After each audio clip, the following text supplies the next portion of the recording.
But are we all set to go to our last album of the night? Train's pulling into the station, my friend.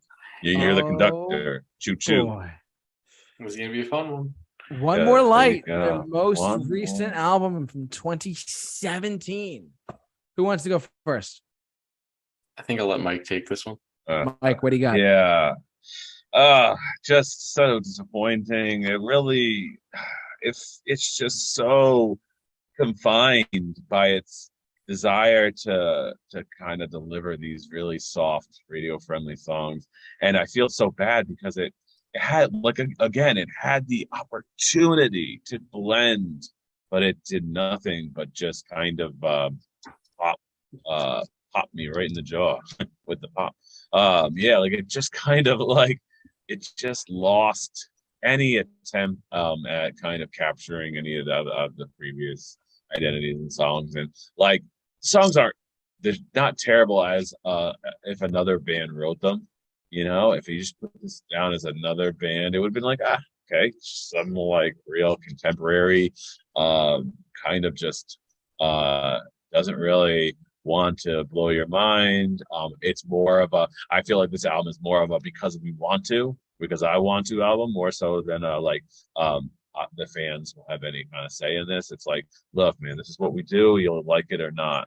Once again, kind of harkening back to the Def Leppard album. It's does Linkin Park need to prove themselves by making this album? No. This is a goodbye, and I hate to say that, a goodbye to a lot of the criticisms that you need to play music that sounds like your old self, but also play what you kind of want to do. No, this is what we want to do, and that's it. And I appreciate that, and I applaud you.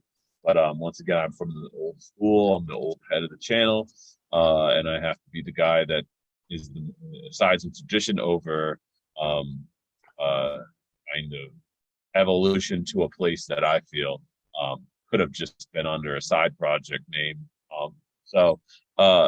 Unfortunately, it's just I'll be honest with you. One More Light, is that the last song?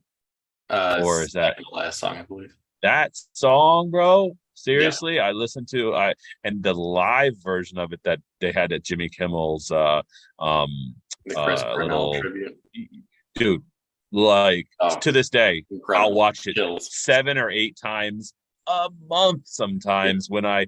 when it pops up on something, or it breaks my heart. It is amazingly lyrically. It could possibly be in my top 5. It may very well be in my top 5 songs, and for that reason alone, it's important that it's on this album and what tribute it makes. So, I mean, hats off to them and making one of their best quiet songs ever. But it's just not to save this one from kind of the greater musical journey that I think it's taking at the expense of their previous. Kyle, I'm very curious to hear what you have to say. All right, so entirely different sound, right? This sounds entirely different than anything they've ever put out. I don't think that's a bad thing at all. I think this is their deepest album, lyrically speaking, and that's what speaks to me a lot about music is lyrics. I'm a big lyrics and vocals person, and I think this one really shines. It's also crazy to me to think that this album is 5 years old already. Feels like just yesterday this came out. Now, I'm going to spoil my list because if anyone's been keeping score, we all know there's only one spot open on my list. This is my number 1. Oh God, no! No! Yes. Hold on. Hear me what out. kind of rope do I want to use? Hear me out. Oh, that was bad. I'm sorry. I take that off. Yeah, sorry. Tasteless. I'm sorry. So, Mike, no, I'm just kidding. This is, since it came out, shortly after it came out, it made its way to my number 1. This is before, everything with Chester. A lot of people kind of bandwagoned onto this album after his death. They listened to it again after and were like, oh, these lyrics are so sad, not realizing that Mike Shinoda actually wrote a majority of these lyrics. Chester only wrote 2 of the songs on here. Now, people then retroactively are like, oh, it's such better album than I gave it credit for. And I honest to God think that the reception of this album and the people were not just negative to this album when it came out. People were viciously against this. And Chester really took that to heart. Like you could see it in interviews, he was lashing out at people about it. I think if people just accepted what they were doing and be like, yeah, maybe it's not for me, but I'm not gonna like be an ass about it, maybe things would have turned out a little bit differently. There's no way to know that for sure, but it definitely, you could tell in interviews, really got to the guy, which I don't blame him. There's a lot of heart put into this album. And I'm sure they knew this wasn't going to go over too well. And after the hunting party, if this was what followed Living Things, I think people would have been way more open to it. I think it's the fact that it came from after the hunting party where they're like, we're going to release the heaviest thing we've released and then the softest thing we've ever released. I will also say it's a damn near perfect pop album. It's not a rock album. It's not a rap album. Let's just call it what it is. This is a pop album. But it's damn near perfect. And that's insanely difficult to do for a pop album. There's only a tiny handful that I can think of, specifically like modern pop artists, bands, whatever, that have solid like 10 out of 10 albums. This is one of them. Lyrically incredible, vocally great. Mike Shinoda takes over lead vocals on a handful of songs and does a phenomenal job. So yeah, I adore this album. I think it gets a lot of hate unnecessarily. I get why people may not be fans of it if you like their other stuff, but I really dig it, and I think even the features help it. I think Kiara's feature on Heavy works very well, and I loved the irony when they released Heavy, and it was after the hunting party releasing a song called Heavy and having it be the softest thing that you put out to that time period. Great. Loved the irony of it. They knew exactly what they were doing when they put that one out as the lead single. Yeah, I mean, you're right. It's not a rock album. It's not a rap album. It's the most farthest thing that they could probably do as far as pop goes. And I've said this for every album, and this is their most recent one. As someone who's not do it. Oh no, you the sword. Oh no, as someone who just was not familiar, and I didn't realize this came out in 2017. I was like, wow, this is like sounds like it's hard to believe it's 5 years old. As Kyle said, but I mean, Chester did die later that year. Unfortunately, very, very sad passing. We miss you, and God bless you. You were a gift for the Linkin Park and the community there and all that. But you're right though. The irony there with Heavy. They did that on purpose. There's no way they didn't.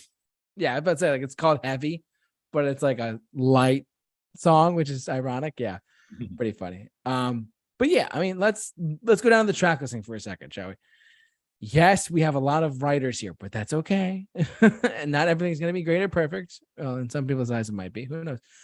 Nobody Can Save Me. Good Goodbye, featuring Pusha T and Stormzy. Talking to Myself. Battle Symphony.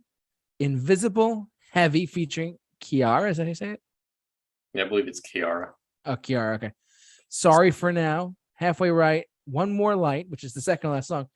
And Sharp Edges. What are some standout tracks to you guys? Let's start with Mike. What stands out is that Chester Bennington's barely. I think that's what stands out. I think he was out of the band at this point in the sense of like where he was. Kind of like things he was dealing with, and I feel like, yeah, it's really sad. It's kind of sad that and it's crazy that One More Light is not really, there's not a ton of involvement with him either. Because that's a great song. It's a very guitar written song. Like you can tell the guitar really cries on that song. Like, it almost feels like the person who was writing it was writing. It's just a real grieving song. About losing someone. And actually, I'm a poet. I write poetry, and it influenced me to write a poem about the instruments in an orchestra. When one goes out, you can tell something's wrong. This is the same thing with, like, the whole point of the song was like, when there's a light, when one light goes out, can you really tell? That I can tell, and the people who are paying attention can tell. People who have the right ear for music can tell when an orchestra is off. When I played in the orchestra as a kid, I I couldn't play music correctly, so I was copying everyone else's movements. I played the trombone, and I was like, okay, I gotta do this, do this, do that, do this, and I'm messing up, and the teacher heard it, and he said, all right, let's all go down the line and play this. And oh no, we're one by one, we're gonna play it. I'm not gonna be able to play it. And he could tell the sound was out, and just hearing that song and that meaning behind it, just it really blows your mind. What they were saying, and that's my standout track. I hate to be that guy, but other than that, you know, everything else is, to me, it's pretty fluff, and it just I appreciate that song so much that it's almost that one song is worth that album. You know what I mean? Like, it's nice that it came out of it. And maybe if I were to be honest with you, I might say Heavy's not a bad song. It's not terrible. It's definitely not something I would, think Linkin Park would do or want to hear from Linkin Park, but just as music played by someone, I'd appreciate it. Other than that, yeah, there's pretty much not much else I could say. I will direct it over to Kyle. Yes, I mean, Mike really hit the nail on the head with One More Light there. That it's really what really shines on this album. That is arguably one of the best songs they've ever written, and the sheer emotion in that song, it's nuts. Nobody Can Save Me, I love that one. Really, the only song on this album that I like it, but it feels out of place talking to myself. It's just like, oh, we need that one, like, somewhat upbeat rock song for the album, and it doesn't work really for me. Was disappointed that was kind of like, I think that was released as a single like the day Chester killed himself. I think it was very poorly timed, where that was posted on their social media, and then it was like, oh. But it's a shame that to me was the last thing that was like a big thing. Sharp Edges, I think, is a nice way to end it, but it's probably my second least favorite. Other than that, the album is great. Like I said, lyrically immense. I love the lyrics all around. Heavy, massive standout, being one of the only two songs that Chester contributed writing to. And I think that and Halfway Right really show where he was at, unfortunately, at the time. And it's a shame that we'll never hear any other writing from him again. And it is crazy to me, because when you listen to I can see why people aren't aware that he only wrote those two songs. I can see why people would go back and look at this album and be like, oh, he was trying to tell us this, and then be like, well, actually, he didn't write most of these songs. So that's a really interesting thing to me. Like, I don't know, maybe Mike was picking up on things from Chester. I don't know. I couldn't tell you. I'm not him. But it's just the timing of this album coming out is just so strange. I love it. But yeah, I mean, Battle Symphony, incredible. Mike's vocals on Invisible, he does the entire song. Same thing. And I like a lot how on Sorry for Now, the roles are reversed, where Mike does the singing and Chester does a rap in the middle of it. I just found that to be really interesting. It's the one song Chester raps in. And yeah, I mean, I love this album. I think every song is great, with the exception of Talking to Myself. I'd say it's a damn near perfect album for me, anyway. So some standout tracks for me personally are obviously their only title track they've ever done. I've talked about before. Title tracks may just work. One More Light, obviously. Heavy. and those are really it for me though. I mean, but I was just on a side note, you were right though, Kyle. Talking to Myself was released the day Chester Binghamton was found dead. Yep. I just by looking at this right now, I was like, oh my god, that's so they released it on the same day that he was found dead. Yep. Which is very that one, might hold some weight for some people, but I was like, that's finding that out right now. I'm like, it's rubbing me like, oh, that happened that way. But on Heavy, obviously, One More Light for me personally. Those are the two definitely stand out. Overall, definitely solid, pop album, I would say personally. It's definitely not like we said, though, it's not a rock album, it's not a rap album, but it is a good record overall. I mean, so critics were like, what's going on? But is ultimately, where does this rank? I know Kyle already said this, but like, where does it rank amongst your Linkin Park albums? Kyle already said this, but you can go first. Yeah, it's my number one. Okay. Nothing else to say about it, really.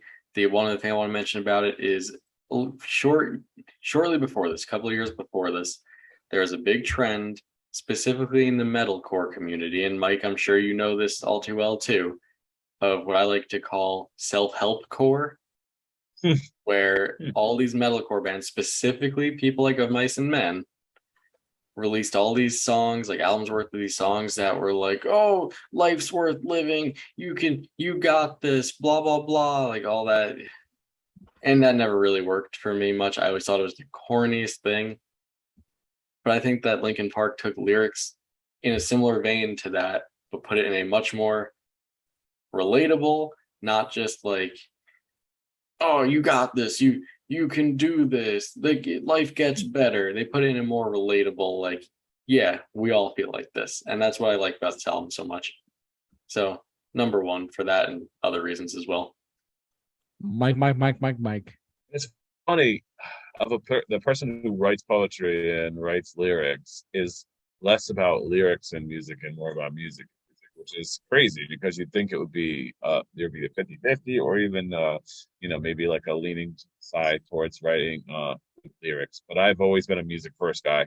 The lyrics in this I have no judgment for. They're 100% sincere, 100% from the heart, and have no bearing on any rating I have for most of my albums. There are times where lyrics will jump out and kick me in the face and say, hey, listen to this.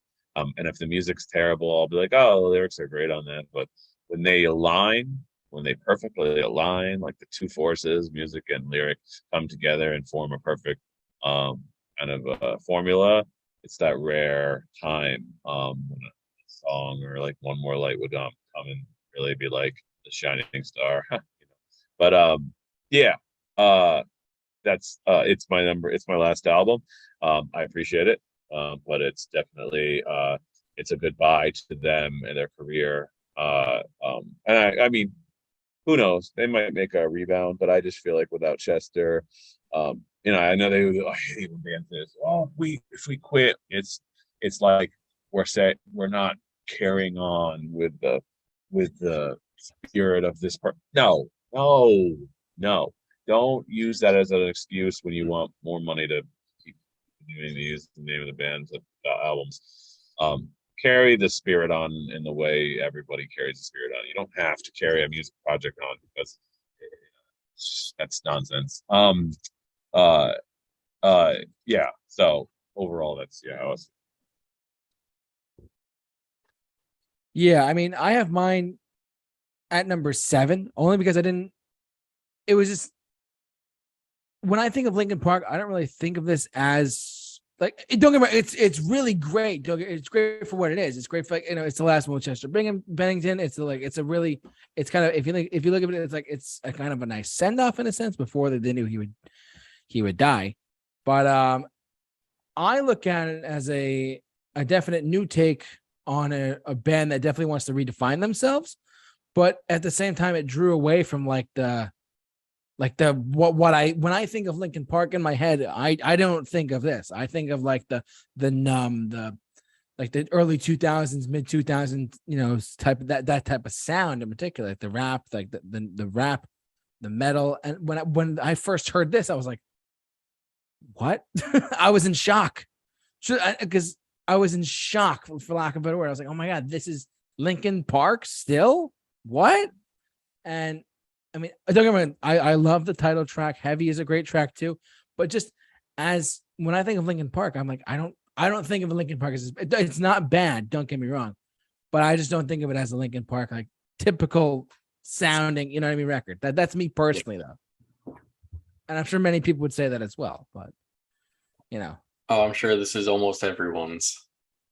Almost every Linkin Park fan, I'm sure, has this as their bottom. But I appreciate, Kyle, that you know what, there's no, you don't have to change how you feel because like a mob of angry Linkin Park fans who have like frosted hair, spiked hair, Yeah. and like In chains are 2022. gonna like bully you and like you're not a true fan because you like Yeah. this and you get the hell out of here. Like Yeezus is a true fan as a true fan gets, Well, because he likes this era versus that era. Like I said, like Shut up. this was like my number one before Chester passed away. Like he was only out Yeah. for like a month and a half or 2 months or so before that happened. Right. And at first I was a little thrown off by it. Like I'm not gonna lie, at first I was on the same train, like, this is kind of weird. But the more I sat with it, the more I was like, I really like this. And then it kind of made me mad at first when, in the few months after he passed away, all these people bandwagoning to the album, like, oh, it's actually a pretty good album. I'm like, well, where were you a few months ago? You're only saying that because you think it's some kind of goodbye message from the guy when it wasn't. Like, stop it. That made me mad to see. Because I'm like, you know what? Maybe if you gave the damn guy some encouragement when the album actually was released, instead of just being like, this is terrible. Well, you're such a sellout. Maybe we cheered the guy up a little bit. Right. I'm not saying that people had to like it. I understand why people don't. I just hate people that bandwagoned onto it after the fact. And Mike, I do agree with you. Mike, I guess concluding thoughts on Linkin Park as a whole here. Chester Bennington's death was the only celebrity death to actually have any like impact on me. I'm gonna be honest. Usually I hear a celebrity dies, I'm like, oh, that's a shame. But as someone who legitimately grew up listening to them, going through every era of this band as it was happening from the beginning to the end. I mean, literally from the time I was 5 years old, going through like, so my elementary school days were essentially like Hybrid Theory, Meteor, and then like middle school. So this is a part of every part of my like, developmental like upbringing that he was involved in.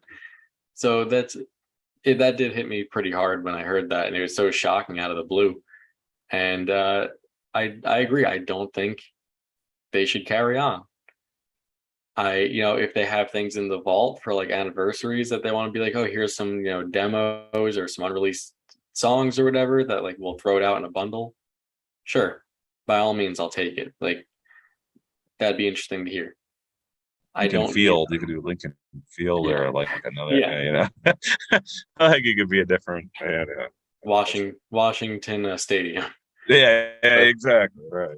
Like I don't need them to, because I feel like no matter what, it would feel like a cash grab. Because what are they have two options, really, three options, I guess, is to have Mike Shinoda take over all lead vocals, which there's just some stuff he can't do. So it's either going to let the crowd sing that, or you're going to have just Chester's backing track play. You're going to replace Chester, and if that happens, it'll never be the same. That person will be like, it'll be the most hated person. Yeah, just let it die, and continue to make music. Yeah, and the last option is to do the Dio route, which is to have like a Chester hologram up on stage, which is, I think, the worst thing you could do. So I think they need to let it die. They have a great legacy. I think One More Light was not only the perfect album for them to go out on, I think even lyrically, I think it serves as like a goodbye from the band. I really enjoyed it. I think they've reached their natural stopping point, and I think they've left a legacy that's going to influence people for even decades to come. Mike, any concluding thoughts for Linkin Park at all? Kyle said it perfectly, and this I to hear them go back and do the old Linkin Park style without Chester, and even doing the old Linkin Park style as a pure form without like blending some of the new sound in, it just feel like a desperate attempt to try and capitalize on their original sound and just desperate need to try and regain some legitimacy in the absence of the true voice of the band. And it would also be a very selfish thing to do, regardless of how many messages they put out. Oh, it's for the spirit, we got to carry it. Like, no, it's not. And never, like, I will never agree with that. Like, so yeah, I agree with everything you said. Just let it move on and start a new musical project. Making music like you've been doing. Your bands will follow you no matter what your name is. I pretty much agree with everything both of you guys said. The only thing I want to add on is that yeah, I agree. Like Chester did pass away 5 years ago now. Wow, it's crazy. Insane.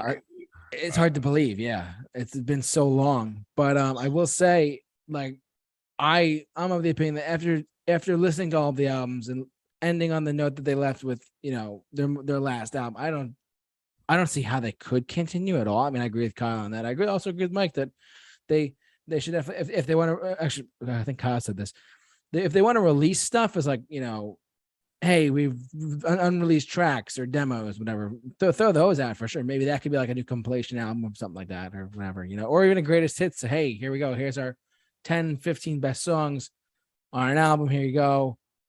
I mean, that might be overdoing it, but I think continuing without Chester or replacing him in general would be really difficult, of course, given the fact that he was such a pivotal part of the band in general.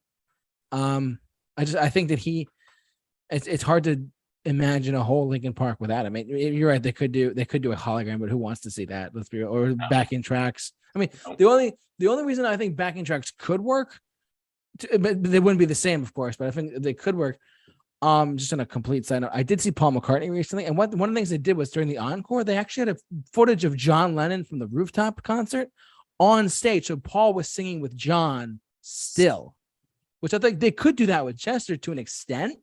He's just such a big part of all the songs, though, that it'd be most of the songs would just be his recording. I just don't see it like working out. Yeah, Bee Gees did that with their brother who passed away. They actually had Barry Giver,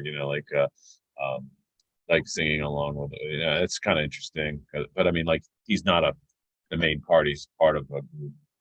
Yeah, so Chester's kind of this singular voice alongside Mike Shinoda, but and Mike Shinoda, I'm no discount his voice and stuff, but Chester and be able to hold that band if he takes over complete vocals and does both on his own, and it would just be weird, and I wouldn't be for it.